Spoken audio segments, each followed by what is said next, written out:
Hello दोस्तों, आपके अपने चैनल अखिल स्टडी वन दोस्तों आपका बहुत बहुत स्वागत है।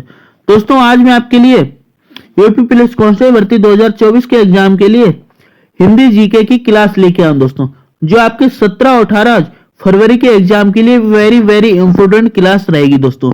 तो इस वीडियो को अंत तक देखिएगा दोस्तों, क्यों इससे जुड़े अगर आप ये वीडियो देखेंगे तो इससे रिलेटेड आपके हिंदी के सारे क्वेश्चन हो जाएंगे दोस्तों। तो आइए वीडियो को शुरू करते हैं। पहला क्वेश्चन हमारा, भाषा की सबसे छोटी इकाई क्या है? तो दोस्तों भाषा की जो सबसे छोटी इकाई है वर्ण कहलाती है। क्या कहलाती है? भाषा की जो सबसे छोटी इकाई है वर्ण कहलाती है दोस्तों। साथ ही दोस्तों जो व्यंजन होते हैं, क्या व्यंजन, इनकी संख्या 33 है। वर्णमाला में कितनी है? 33 है। स्वर, स्वर की संख्या दोस्तों हमारी कितनी होती है? 11 होती है। कितनी? 11 होती है। साथ ही दोस्तों हिंदी वर्णमाला में जो टोटल वर्ण होते हैं दोस्तों 52 होते हैं। कितने होते हैं? 52 वर्ण होते हैं। नेक्स्ट, हिंदी में मूलतः वर्ण कितने हैं?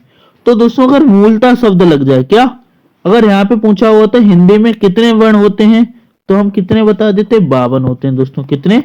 52 होते हैं। लेकिन इसमें क्या है, हिंदी में मूलतः कितने वर्ण होते हैं? तो हिंदी में जो मूलतः वर्ण होते हैं 46 होते हैं दोस्तों। कितने होते हैं? हमारे 46 होते हैं दोस्तों। Option D is the right answer हो जाएगा। नेक्स्ट, हिंदी भाषा में वे कौन सी ध्वनियां हैं जो स्वतंत्र रूप से बोली या लिखी जाती हैं? तो हिंदी भाषा में वे कौन सी ध्वनियां जो स्वतंत्र रूप से या बोली या लिखी जाती हैं दोस्तों? तो वे हमारी स्वर हो जाती है दोस्तों। कौन सी? स्वर ध्वनियां हो जाती हैं। Option A is the right answer हो जाएगा दोस्तों। व्यंजन, व्यंजन क्या है दोस्तों? व्यंजन दोस्तों वे ध्वनियां जो स्वर की सहायता से बोली जाती है। व्यंजन क्या होते हैं? जो स्वर की सहायता से बोले जाते हैं। वर्ण, वर्ण क्या होते हैं दोस्तों? भाषा की जो सबसे छोटी इकाई है दोस्तों क्या होती है? वर्ण होती है। जो लेखन की दृष्टि से भाषा की सबसे छोटी इकाई होती है वह क्या कहलाती है? वर्ण कहलाती है दोस्तों। नेक्स्ट, संयुक्त को छोड़कर हिंदी में मूलतः कितने वर्णों की संख्या होती है? तो दोस्तों कितनी, हमें क्या बताया था? हमारे मूल वर्ण के मूल जो वर्ण कितने हुए हैं दोस्तों? हमारे कुल 52 हैं। लेकिन यहाँ पे क्या पूछेगा? संयुक्त को छोड़कर। अगर आपसे संयुक्त को छोड़कर पूछा दोस्तों, तो संयुक्त को छोड़कर जब पूछा जाएगा दोस्तों तो हमारे 44 रह जाएंगे। कितने रह जाएंगे दोस्तों? 44 मूल वर्ण रह जाएंगे दोस्तों। तो option B is the right answer हो जाएगा दोस्तों।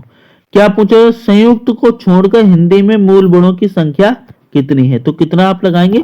44 वाला राइट आंसर लगाएंगे। स्वर कहते हैं, स्वर किसे कहते हैं? जिनका उच्चारण लघु और गुरु में होता है, जिनका उच्चारण बिना अवरोध अथवा विघ्न बाधा के होता है दोस्तों। तो यही हमारा ऑप्शन बी राइट आंसर है। जिनका उच्चारण बिना अवरोध बिना विघ्न बाधा के होता है दोस्तों, उन्हें हम क्या कहते हैं? स्वर कहते हैं। Option B is the right answer. निम्नलिखित में से अग्र स्वर नहीं है। इनमें से जो है कौन सा अग्र स्वर नहीं है दोस्तों? तो इनमें से जो दोस्तों अग्र स्वर नहीं है, तो जिसमें जो आ, क्या दोस्तों? जो छोटा आ हमारा ये अग्र स्वर नहीं है दोस्तों। क्या नहीं है? अग्र स्वर नहीं। अग्र स्वर में क्या आएगा हमारा? ई, ई, क्या ई, ई, ए और ए, ये क्या अग्र स्वर के अंतर्गत आएंगे। बाकी जो आ है दोस्तों, क्या आ जो है ये मध्य स्वर के अंतर्गत आता है। किसके अंतर्गत आता है? आ जो है दोस्तों हमारे काय के अंतर्गत आता है? मध्य स्वर के अंतर्गत आएगा। नेक्स्ट, हिंदी में स्वरों के कितने प्रकार होते हैं? तो हिंदी में स्वर के जो है कितने प्रकार होते हैं? तो हिंदी में स्वर हमारे 3 प्रकार के होते हैं। कितने प्रकार के होते हैं? हिंदी में स्वर दोस्तों कितने प्रकार के? 3 प्रकार के होते हैं दोस्तों। पहला ह्रस्व स्वर होता है दोस्तों। कौन सा? ह्रस्व स्वर होता है। दूसरा कौन सा होता है? दीर्घ स्वर होता है। कौन सा? दीर्घ स्वर होता है। और तीसरा कौन सा होता है? प्लुप्त स्वर होता है दोस्तों। कौन सा? प्लुप्त स्वर होता है दोस्तों। जो दीर्घ स्वर होते हैं दोस्तों, क्या दीर्घ स्वर, इनकी संख्या 4 होती है।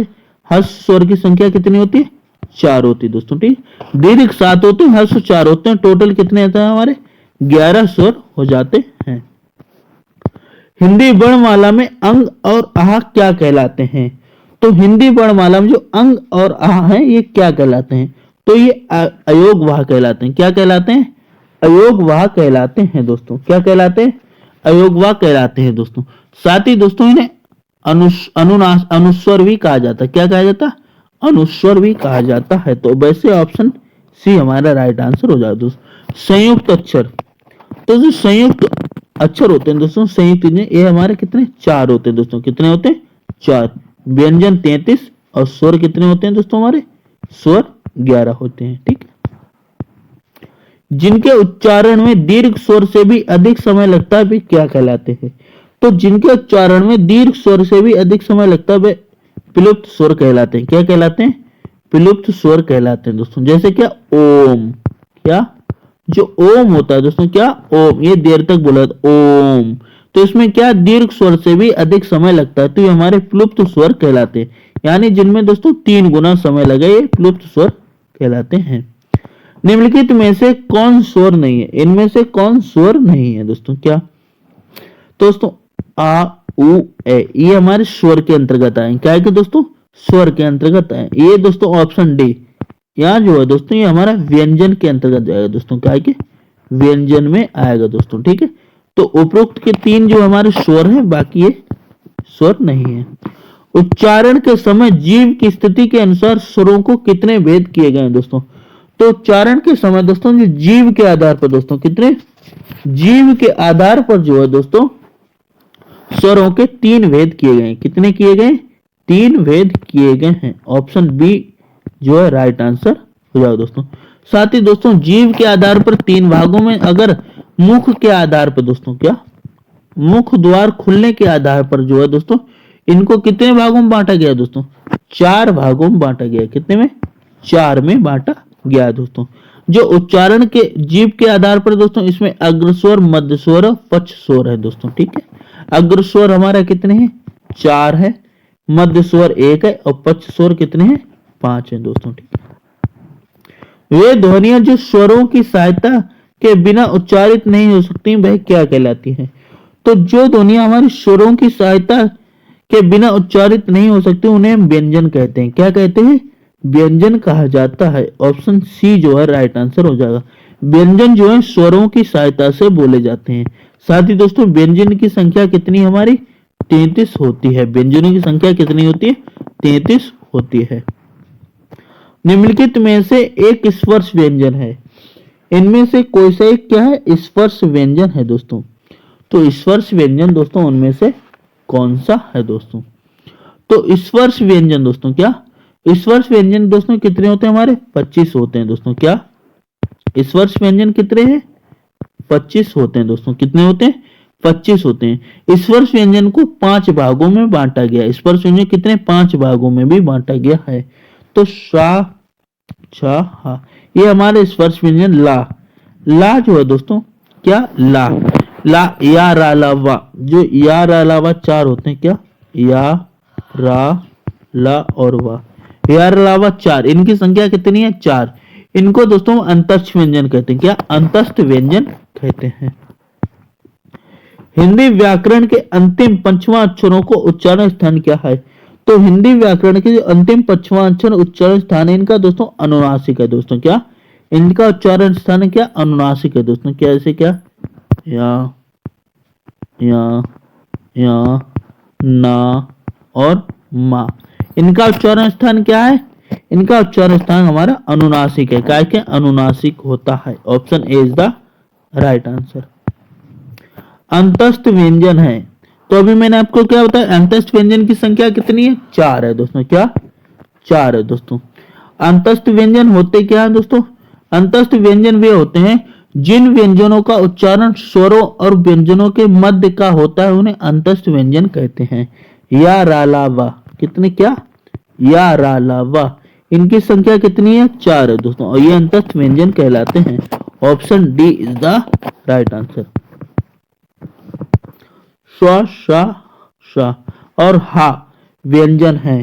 तो दोस्तों यह व्यंजन हमारे क्या कहलाते हैं? यह ऊष्म व्यंजन कहलाते हैं दोस्तों। क्या? ऊष्म व्यंजन कहलाते हैं दोस्तों। क्या? ऊष्म व्यंजन कहलाते हैं। इनकी संख्या कितनी होती है दोस्तों? इनकी संख्या 4 होती है। ऊष्म व्यंजन की संख्या कितनी है दोस्तों? ऊष्म व्यंजन की संख्या 4 है। उत्क्षिप्त व्यंजन, उत्क्षिप्त व्यंजन की संख्या 2 है। कितनी है? उत्क्षिप्त व्यंजन की संख्या 2 है। स्पर्श व्यंजन, स्पर्श व्यंजन की संख्या कितनी है? 25 है। कितनी? 25। संयुक्त, जो संयुक्त व्यंजन है दोस्तों इनकी संख्या 4 है। कितनी है? इनकी संख्या 4 होती है। उत्क्षिप्त व्यंजन है, अभी मैंने आपको बताया था क्या उत्क्षिप्त व्यंजन कितने हमारे? 2 हैं दोस्तों। उत्क्षिप्त व्यंजन मैंने कितने बताए थे?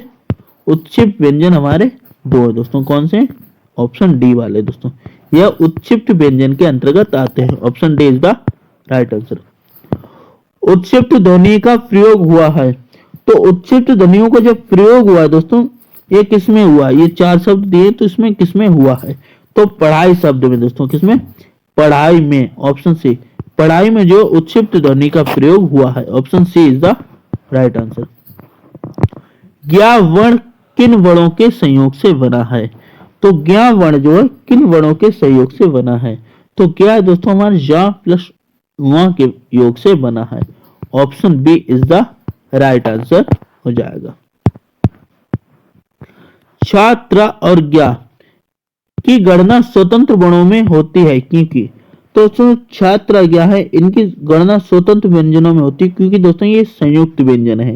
ये क्या है? हमारे संयुक्त व्यंजन है। Option A is the right answer. Hindi में व्यंजन वर्णों की संख्या कितनी है? तो दोस्तों हिंदी में व्यंजन वर्णों की संख्या हमारी कितनी है? 33 होती है। Option C is the right answer. कंठ ध्वनियां कौन सी होती हैं? तो कंठ ध्वनियां कौन सी होती हैं दोस्तों? जिनका उच्चारण दोस्तों कंठ से होता है। किसका? कंठ से होता है। जो हमारा का वर्ग है दोस्तों, कौन सा? का वर्ग। ये ऑप्शन सी वाला जो का वर्ग है दोस्तों इनका उच्चारण स्थान क्या होता है? कंठ से होता है। पा वर्ग, ये जो पा वर्ग है इनका उच्चारण दोस्तों का ओष्ठ से होता है दोस्तों। कैसे होता है? ओष्ठ से होता है दोस्तों। टा वर्ग, टा वर्ग जो है दोस्तों, टा वर्ग का उच्चारण दोस्तों मूर्धा से होता है दोस्तों। कहां से? मूर्धा से होता है। ऑप्शन सी वाला जो हमारा वैसे राइट आंसर हो जाएगा। स्वध्वनि का उच्चारण स्थान क्या है? तो स्वध्वनि का जो उच्चारण स्थान है दोस्तों में हमारा तालव्य हो जाएगा दोस्तों। क्या? स्व तालव्य हो जाएगा। Option B is the right answer. मूर्धन्य ध्वनियां कौन सी होती हैं? तो मूर्धन्य ध्वनि हमारे टा वर्ग होता है दोस्तों। कौन सा? ये जो टा वर्ग है ये मूर्धन्य के अंतर्गत आता है दोस्तों। काय के? मूर्धन्य के अंतर्गत आता है दोस्तों। ऑप्शन जो बी है दोस्तों, ऑप्शन बी वाला जो हमारा राइट आंसर हो जाएगा दोस्तों। साथ ही दोस्तों ये ता वर्ग जो है, ये ता वर्ग काय के अंतर्गत आएगा? हमारा दंत के अंतर्गत आएगा। काय के? दंत के अंतर्गत आएगा। ये पा फावा, ये पा वर्ग है ये हमारा ओष्ठ में आएगा दोस्तों। काय में? पा वर्ग हमारा काय में जाएगा? ओष्ठ में जाएगा दोस्तों। चा वर्ग, चा वर्ग हमारा तालु में आएगा दोस्तों। काय में आएगा? चा वर्ग तालु के अंतर्गत आएगा। Option B is the right answer हो जाएगा। ता था दा धा सा आदि का उच्चारण स्थान क्या है? तो ता वर्ग का भी मैंने आपको क्या बताया? ता वर्ग का जो उच्चारण स्थान है दोस्तों दंत है दोस्तों। क्या है? ता वर्ग का जो उच्चारण स्थान है वो दंत है। Option B is the right answer. जिन व्यंजनों के उच्चारण में दोनों ओष्ठों द्वारा श्वास का अवरोध होता है वे क्या कहलाते हैं? तो दोस्तों जिन व्यंजनों में उच्चारण में दोनों ओष्ठों के द्वारा श्वास का अवरोध होता है दोस्तों उन्हें ओष्ठ व्यंजन कहते हैं। क्या कहते हैं? ओष्ठ व्यंजन कहते हैं। Option B is the right answer. यदि नीचे का ओंठ पूरी तरह से काट दिया जाए तो किस ध्वनि के उच्चारण में कठिनाई होगी? तो दोस्तों अगर हमारा ओंठ नहीं होगा दोस्तों, क्या? ओंठ नहीं होगा तो हम दोस्तों क्या ओंठ के बिना देखो कौन सा? ला में देखो ओंठ का प्रयोग नहीं होता, लेकिन वाह, जब हम वाह बोलते हैं दोनों ओंठ क्या मिलते दोस्तों? दोनों ओंठों क्या होता है? मिलन होता है। दोनों ओंठ क्या करते हैं? मिलते हैं दोस्तों।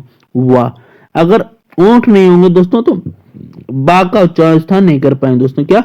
वाह नहीं बोल पाएंगे। तो ऑप्शन बी वाला राइट आंसर हो जाएगा। वह व्यंजन का उच्चारण स्थान क्या है दोस्तों? तो इसका उच्चारण स्थान दोस्तों हमारा दंतोष्ठ आएगा। क्या आएगा? दंतोष्ठ आएगा। Option D is the right answer. वश व्यंजन कौन सा होता है दोस्तों? तो दोस्तों ना, ये हलंत वाला ना है दोस्तों, ये हमारा वश व्यंजन के अंतर्गत आएगा। Option A is the right answer. स्वर रहित रा का प्रयोग हुआ है, तो स्वर रहित इसमें जो किसमें रा का प्रयोग हुआ है दोस्तों? तो स्वर रहित पुनर्निर्माण दोस्तों, क्या पुनर्निर्माण, यानी जो राह है ऊपर इसमें क्या लगा, हलंत लगा है दोस्तों। जो हलंत लगा होता है ये स्वर रहित बोला जाता है, तो ऑप्शन बी वाला जो है राइट आंसर हो जाएगा। निम्न में से अल्प प्राणवर्ण कौन सा, इनमें से जो है अल्प प्राणवर्ण कौन सा है दोस्तों। तो अल्प प्राणवर्ण कौन से होते हैं, एक अल्प प्राण होता है, एक महाप्राण होता है दोस्तों। तो दोस्तों जो पहला, तीसरा और जो पांचवा दोस्तों, क्या जो दोस्तों पहला, तीसरा, पांचवा दोस्तों वह हमारा अल्प प्राण के अंतर्गत आता है, और जो दूसरा और चौथा होता है ये महाप्राण के अंतर्गत आता है। कौन सा, दूसरा और चौथा जो है महाप्राण के अंतर्गत आता है दोस्तों। तो हमें क्या इसमें ढूंढना, अल्प प्राण दोस्तों। तो पहला और तीसरा और दोस्तों क्या, पहला तीसरा, तो पहला क्या का, फिर दूसरा खा गा, तो ये हमें क्या पहला और तीसरा मिलेगा, तो ऑप्शन बी वाला जो है अल्प प्राण के अंतर्गत हमारा आएगा। Option B is the right answer. निम्नलिखित में से कौन सी बात गलत है, चार ऑप्शन दिए, इनमें से कौन सा गलत है। धा सगोष महाप्राण दंत है, वा सगोष ओष्ठ महाप्राण है, तो वा जो है दोस्तों हमारा सगोष ओष्ठ महाप्राण के अंतर्गत नहीं आएगा, तो ऑप्शन बी वाली जो है गलत वाला हो जाएगा। ऑप्शन बी जो है राइट आंसर हो जाएगा। जिनके उच्चारण में स्वर तंत्रियों में कंपन हो वे क्या कहलाते हैं। तो स्वर तंत्रियों में जिसमें कंपन होता है दोस्तों वे हमारे अघोष ध्वनियां कहलाती हैं। क्या कहलाती हैं, अघोष ध्वनियां कहलाती हैं। जिनमें स्वर तंत्रियों का कंपन ना हो दोस्तों, क्या ना हो, तो वे हमारे अघोष ध्वनियां कहलाती हैं।